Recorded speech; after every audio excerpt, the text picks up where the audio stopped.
Hello and welcome to another episode of ArenaFPS Quick Looks. Today we're going to be looking at a game called Ziggurat, and I've just completed the game, so we'll have a playthrough with one of the new characters that I've just unlocked. Unfortunately, Mr. Neeple is currently away at the moment. He's moving house, so you've just got me for today's episode. We're going to be moving into a little bit more varied content, and so I thought I'd start off with a single player game, still with the ArenaFPS theme. However, this is probably a roguelite mixed with a ArenaFPS style game, kind of Quake meets Binding of Isaac, I guess. Let's have a quick look through the options and see in case that's a big make or break for you. So we've got languages you can change, quite a few. Field of view, which is nice. I like around 90, makes me happy. You can scale the interface up and down.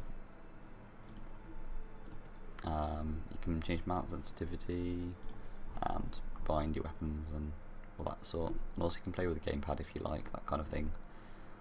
But I assume you don't if you're watching this channel. Sound of music, you can move up and down, and that's pretty much it. So let's start a game. So there's various characters. It's single player, so obviously they're not really modelled, but they have different perks. For example, this is the guy I just completed the game on, really fast, and he has excellent staff skills. Other weapons are weaker as a consequence, and I unlocked various characters from completing the game. And through doing other challenges you can unlock more characters, so it's a nice way to kind of keep the game fresh after you've played through it a few times. So let's play with the Jester.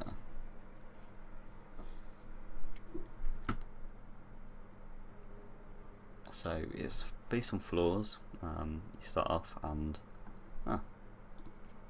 that's cool. Oh, he has different abilities. Okay. What I might do actually is start with a base character, so you can see what the game's going to be like when you first load it up.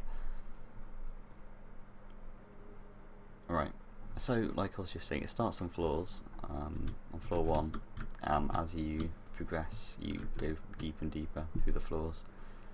In order to move down a floor you've got to kill the boss, and in order to kill the boss you've got to find the portal key. Let's talk about movement and weapons to start off with. So you always start off with a wand, which has kind of like a pistol main attack, and a alternative is kind of a little shotgun. And then, I don't know if you noticed there, but I picked up this thing, which is an alchemical weapon, and it's just a little grenadey thing which drops fire on the ground. But when you start off the game, it's all random, so you can get any weapon in the first room, and then as you progress down floors you pick up more and more weapons.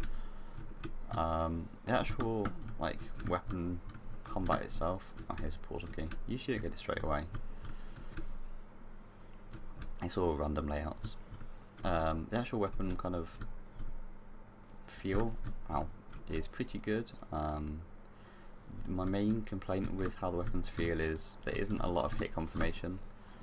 You can't really tell if you've hit something. There isn't kind of any recoil, not recoil, kind of what's the word I'm thinking of?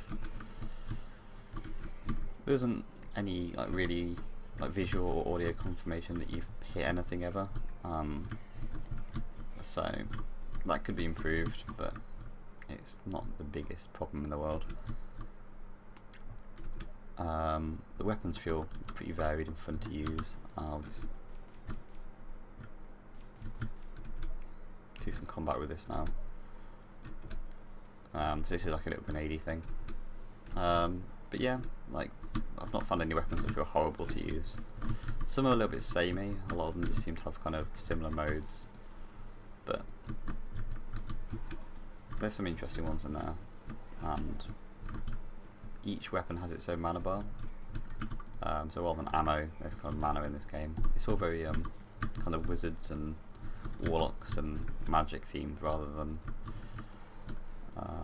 like ammo and guns and weapons. So it's a bit different if you're into your fantasy setting for your Arena FPS games. This might be a nice divergence from the norm. It's just keep it interesting and different. God, this is quite hard for level 1. Ow. Right. So I don't know if you noticed, but these mobs, when you kill them, are dropping. Well, they can drop life and mana of each kind, and also experience orbs. And I should level up in a moment, and you can see the level up system once I've dispatched these flying gremlin things. There we go. Good timing. Almost like I planned it. So you get to choose different perks. I'm going to choose this one. And every time you level up, there's a different set of perks. It's sort of random. And if you die and you kind of have to start again, you unlock new and different perks for the next playthrough, which keeps the game pretty fresh. It makes dying not too big a deal. I mean, because the new experience is going to be different, so you don't feel too terrible. Actual play length, my game completion through the last playthrough was probably about an hour and a half, 2 hours.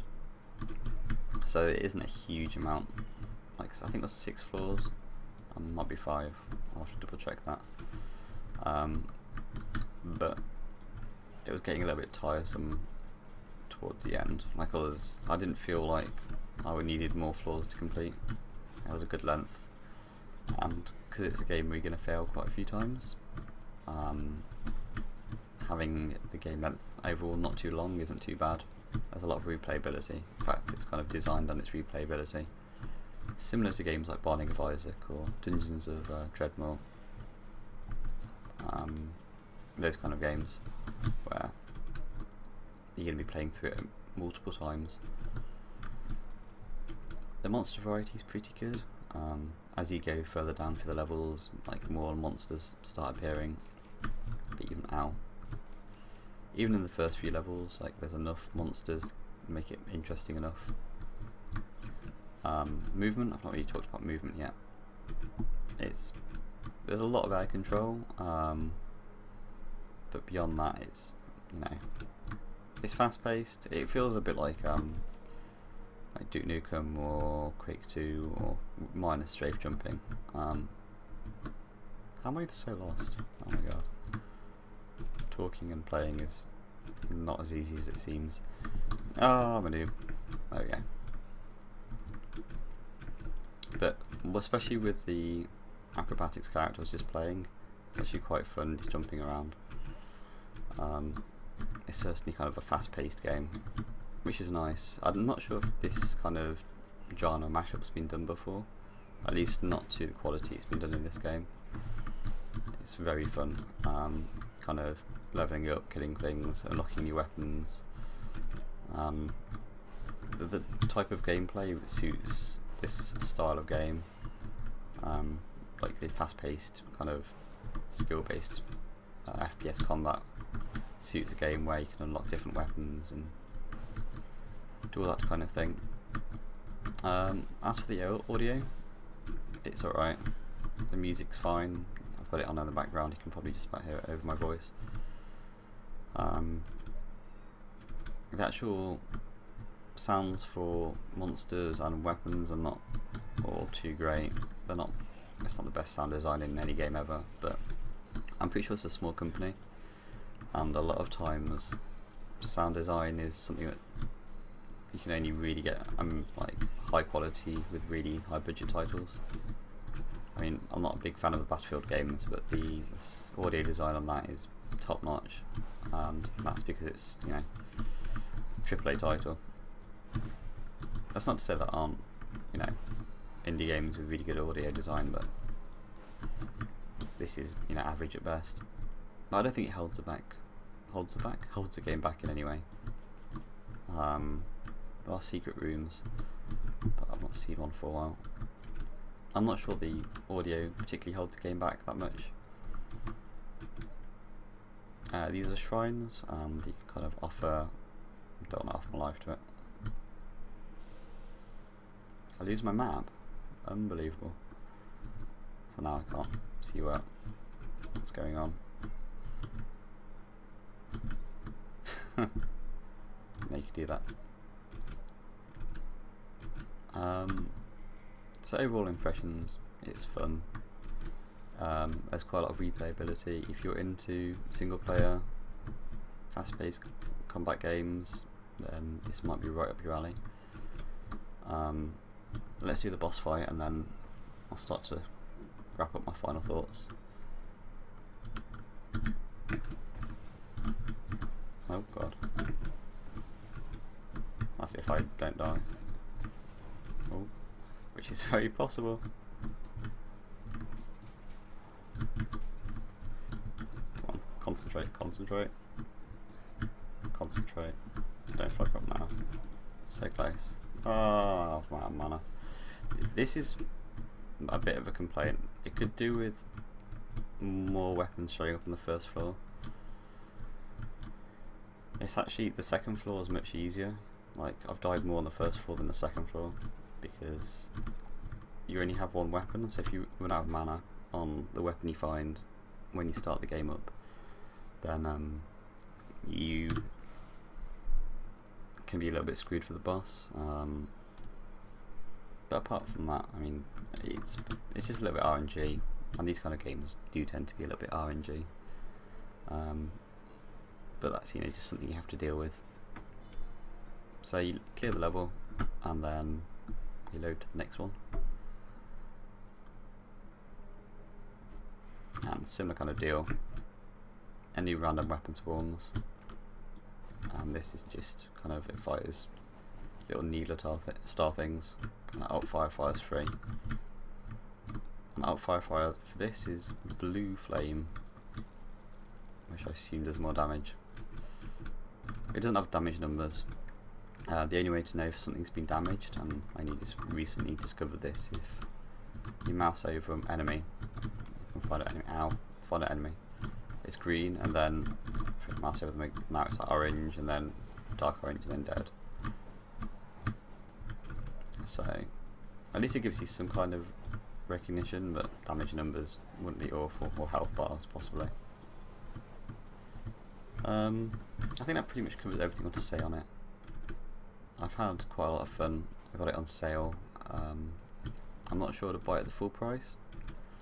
Some of you might really want to, you know, pay for it at full price, but personally, I'm not sure if, you know, I'm not sure if I want to invest in something that's quite short. It's short but fun. It's a really short floor.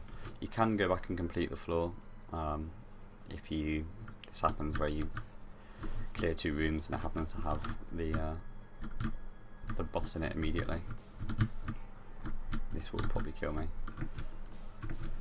The bosses are random as well, so each time you get to a floor boss, it can be a different one. Out of mana again. This green one over there, so we can get to it without taking too much damage. There we go. Oh god, that's stuck in a corner. These are carrots.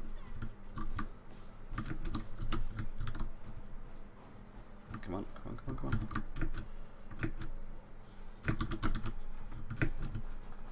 49 life, plenty of life.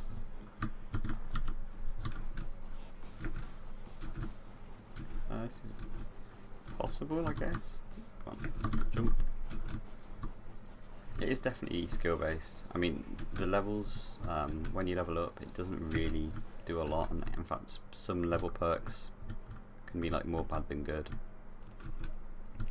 and there's a lot of ways it tries to dick you over as well and make the game harder for you. But overall, it's a fun title.